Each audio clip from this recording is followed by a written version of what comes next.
नमस्कार दोस्तों। शेख हसीना बांग्लादेश छोड़ने के बाद 1 करोड़ से ज्यादा हिंदू आबादी खतरे में आ गई। News coming in, Hindu temple in Bangladesh has been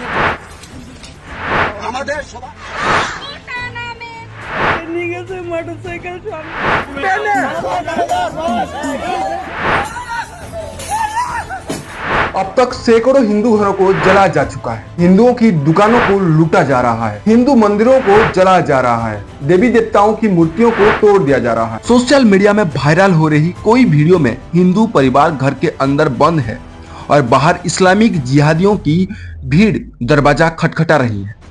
घर के अंदर घबराई लोग मदद के लिए फोन कर रहे हैं। लोगों का रो रो कर बुरा हाल है। हिंदुओं की हमले की खबर से पूरा TV channel, print media, social media भरे हुए हैं। ये सारे हमले में एक बड़ा सवाल आता है कि अगर कुछ दिन पहले शुरू हुआ छात्र आंदोलन सच में रिजर्वेशन के खिलाफ था, अगर सच में लोगों का गुस्सा शेख हसीना को लेकर था, तो आज ये लोग हिंदुओं पर हमला क्यों कर रहे हैं? अब तो लगभग रिजर्वेशन भी खत्म हो चुका है। शेख हसीना भी देश छोड़ के जा चुके हैं, तो फिर ये हिंदुओं पर, हिंदुओं के घर पर, हिंदू मंदिरों पर हमला करके किस बात का गुस्सा निकल रही है ये लोग? ये वो लोग हैं जो पूरी तरह से हिंदुओं को बांग्लादेश से भगाना चाहते हैं। ये वो लोग हैं जो हिंदुओं की दुकानों और मकानों पर कब्जा करना चाहते हैं। ये वो लोग हैं जिन्होंने सेकुलर वैल्यूज पर बने बांग्लादेश को इस्लामिक स्टेट बनाने के लिए मुजीबुर रहमान की हत्या कर दी थी। जब बांग्लादेश बना था तो इसकी संविधान में सेकुलर वर्ड यूज किया गया था, मगर मुजीबुर रहमान की हत्या के बाद संविधान में सेकुलर वार की जगह इस्लामिक स्टेट वार डाल दिया गया और आज शेख हसीना देश की पीएम नहीं रही। पुलिस और आर्मी की तरफ से इनको भी फ्री हैंड मिल गया, तो ये लोग फिर से हिंदुओं पर हमला करने लग गए। और बांग्लादेश में हिंदुओं पर ये कोई पहली हमला नहीं है। 2001 में जब बांग्लादेश में खालिदा जिया की सरकार बनी थी, तो उनके सपोर्टर्स ने सिस्टमेटिक तरीके से पूरे देश में हिंदुओं के खिलाफ हिंसा छेड़ दी थी। वो हिंसा उस वक्त पूरे 150 दिनों तक चली। इस हिंसा में हिंदुओं के खिलाफ 18,000 से ज्यादा क्राइम किए गए। 1,000 हिंदू औरतों के साथ गलत काम किया गया। हालात ये थी कि उस हिंसा के बाद एक साथ 5 लाख हिंदुओं को बांग्लादेश छोड़कर भारत आना पड़ा। 1971 की बात करें तो 1971, a new nation is born. How a cry of anger. कैसे हमने उस वक्त पाकिस्तान को हराया और पूर्वी पाकिस्तान को बांग्लादेश बनने में मदद की, मगर हम इस बात को भूल जाते हैं कि 1971 की लड़ाई से पहले पाकिस्तान फौज की आदेश पर सबसे ज्यादा हत्या उस वक्त की पूर्वी पाकिस्तान के हिंदुओं पर की गई। एक एस्टिमेट के मुताबिक पूर्वी पाकिस्तान में भड़के आंदोलन को दबाने के लिए पाकिस्तानी फौज ने उस वक्त 30 लाख लोगों की हत्याएं की, जिनमें मरने वाले ज्यादातर हिंदू थे। अमेरिका के सांसद एडवर्ड केनेडी ने 1971 में अमेरिका की संसद में एक रिपोर्ट पेश की थी। रिपोर्ट में उन्होंने बताया कि 1971 से पहले पूर्वी पाकिस्तान में हुई हिंसा में मरने वाले लोगों में सबसे ज्यादा वहां के हिंदू थे। आजादी के आंदोलन को दबाने के लिए हिंदुओं की हत्याएं की गई, उनके दुकानों को जलाया गया, उनके घर लूटे गए। हिंदुओं की घर को पहचान हो सके इसलिए हिंदू घरों की बाहर एच लिखा गया ताकि भीड़ उन घरों में आग लगा सके।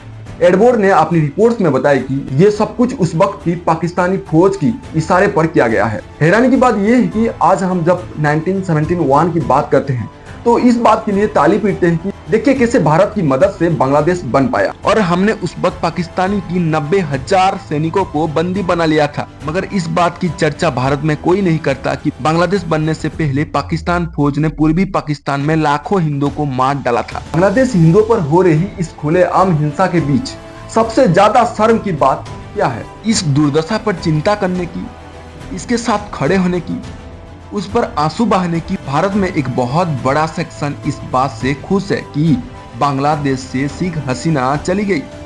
वो लोग शेख हसीना के जाने से इसलिए खुश हैं क्योंकि वो भारत की करीबी थे।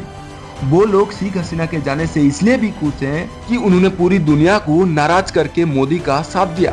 इन लोगों को शेख हसीना के हार में मोदी की हार दिखाई दे रही है, इसलिए ये लोग खुश हैं। मगर ये लोग ये समझ नहीं पा रहे हैं और ये बिल्कुल नहीं देख पा रहे हैं कि अब वहाँ के हिंदुओं का क्या होगा। क्या तुम लोगों के लिए एक आदमी से अपनी पॉलिटिकल नफरत ज्यादा मायने रखती है या बांग्लादेश की 1 करोड़ 30 लाख हिंदुओं की सेफ्टी? बताओ। और यही वो लोग हैं जो CAA और NRC का विरोध कर रहे थे। क्या इन लोगों को अब भी समझ नहीं आ रहा है कि भारत सरकार सीएए क्यों ला रही थी? भारत सरकार इसलिए सीएए ला रही थी ताकि पाकिस्तान अफगानिस्तान में रह रही गैर मुस्लिम माइनॉरिटी को सुरक्षा दी जा सके। अफगानिस्तान में तो हिंदू सिख बचे ही नहीं, पाकिस्तान में हिंदुओं और सिखों के साथ हर दिन क्या हो रहा है ये सबके सामने है। 1947 के टाइम जिस पूर्वी पाकिस्तान यानी आज के बांग्लादेश में 30% आबादी हिंदू थे, आज वहाँ 8% भी हिंदू नहीं बचे। अब वहाँ के जैसे हालत इस वक्त शायद अगले कुछ सालों में इतना भी ना बचे। ये सब बातें भारत में बैठे कुछ एजेंडाबाजों को कुछ समझ में नहीं आ रही। इन्हें ना भारत के हिंदू से कुछ लेना देना है ना कोई और की। इन्हें तो बस इस बात की टेंशन है कि अगर सीएए के बहाने देश में कुछ लाखों हिंदू और आ गए तो मोदी के वोट ना बढ़ जाए, फिर चाहे इन्हीं की हिंदू भाई उन सारे देशों में कैसे भी मत मरे जाए, मगर ये लोग पिघलेंगे नहीं। बांग्लादेश में आज हिंदुओं के साथ जो हो रही है ये उन हिंदुओं को मुंह पर एक करारा थप्पड़ भी है जो जाति के नाम पर आज भी लड़ रहे हैं। अरे भाई, आज बांग्लादेश में अगर हिंदू मारे जा रहे हैं तो क्या मरने वाले उनकी जाति पूछ रहे हैं? इन देशों में आज तक जिन लाखों हिंदुओं को कत्लेआम हुआ, क्या मारने से पहले जिहादियों ने उनका आधार कार्ड और गोत्र पूछा था?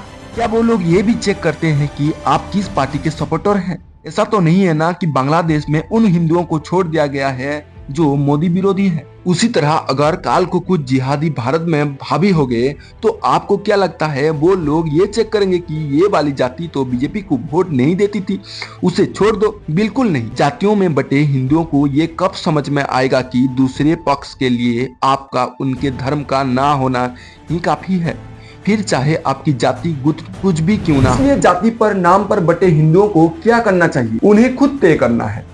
खुद इकट्ठे होने का मतलब ये नहीं है कि हम किसी से लड़ना है, लेकिन खुद को बचाने के लिए एक होकर रहना जरूरी है। अगर आप एकजुट होकर नहीं रहोगे तो दूसरा तो आपकी फायदा उठाएगा।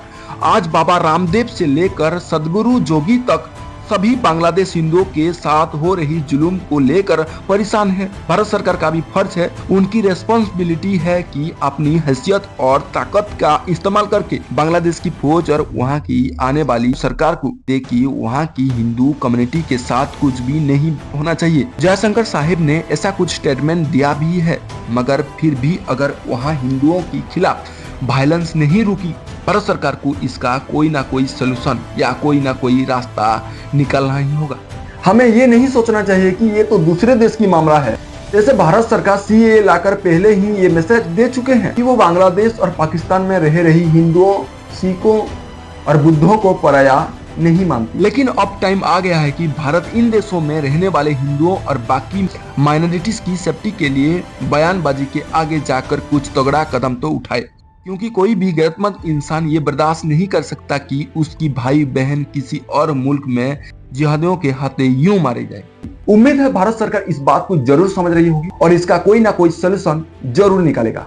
बाकी आपकी इस मामले पर क्या राय है? बांग्लादेशी हिंदुओं के लिए भारत सरकार क्या कर सकती है? उन्हें हम कैसे प्रोटेक्ट कर सकते हैं? बांग्लादेश की सरकार पर कैसे प्रेशर बनाया जा सकता है? जो भी आप इस बारे में सोचते हैं, जो भी आपके राय हैं, कमेंट जरूर कीजिए। और रिक्वेस्ट है कि आप सभी को ये वीडियो ज्यादा से ज्यादा लोगों को शेयर कीजिएगा, क्योंकि सच जानना सबका अधिकार है। Thank you for watching. Channel को सब्सक्राइब कीजिए। जय हिंद, जय भारत।